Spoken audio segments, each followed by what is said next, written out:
এই খিরসায় ভরা পাটিসাপটা পিঠাটা আপনি যাকে একবার তৈরি করে খাওয়াবেন, সেই বারবার খাওয়ার বায়না করবে।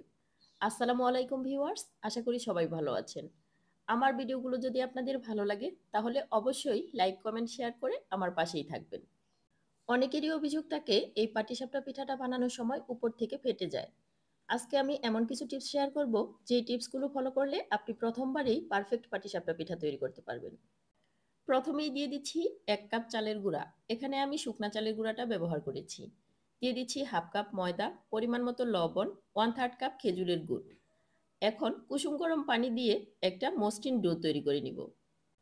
পানিটা একবারে না দিয়ে অল্প অল্প করে পানি দিয়ে হ্যান্ড বিটার দিয়ে খুব ভালোভাবে বিট করে নিব। তাহলেই ডোটা অনেক বেশি মসৃণ হবে। এখানে আমার ১ কাপের থেকে একটু বেশি পানি লেগেছে। এখন এটা ১০ মিনিটের মতো রেস্টে রেখে দিব। এর ফাঁকে আমরা খিরসাটা তৈরি করে নিব।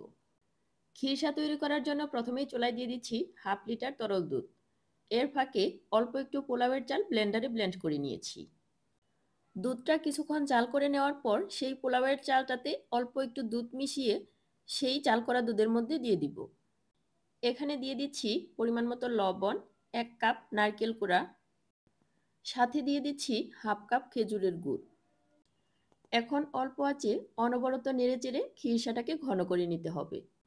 আমি প্রথমত দুধ জাল করার সময় যে এলাচ দুটো দিয়েছিলাম, সেই এলাচটা তুলে নিচ্ছি। এখানে দিয়ে দিচ্ছি ১ চামচ ঘি। এই ঘিটা দিলে খিরসার ফ্লেভারটা অনেক বেশি ভালো আসে। এই খিরসাটা যদি অনেক মজা করে তৈরি করতে চান, তাহলে অবশ্যই এখানে পোলাওয়ের চালটাই ব্লেন্ড করে দিতে হবে। না হলে কিন্তু এই খিরসার টেস্টটা খুব বেশি ভালো হবে না।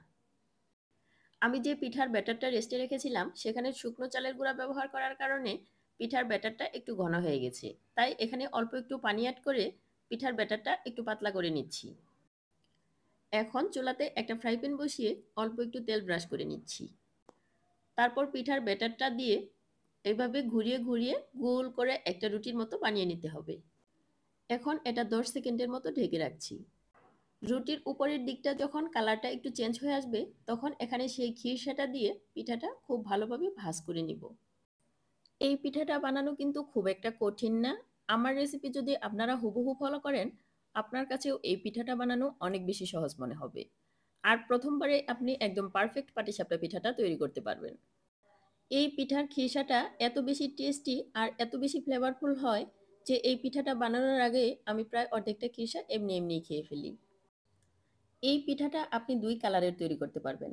পিঠার ব্যাটারে যদি গুড় ব্যবহার করেন, তাহলে এমন কিছুটা লালচে হবে। আর পিঠার ব্যাটারে চিনি ব্যবহার করলে পিঠাটা এরকম ধবধবে সাদা হবে। আমি আজকে পিঠাটা ২ ভাবেই তৈরি করেছি।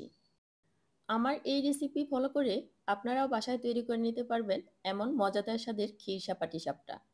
আর প্রশংসা কুড়িয়ে নিতে পারবেন সবার। পুরো ভিডিওটি দেখার জন্য ধন্যবাদ সবাইকে। ভালো থাকবেন সবাই।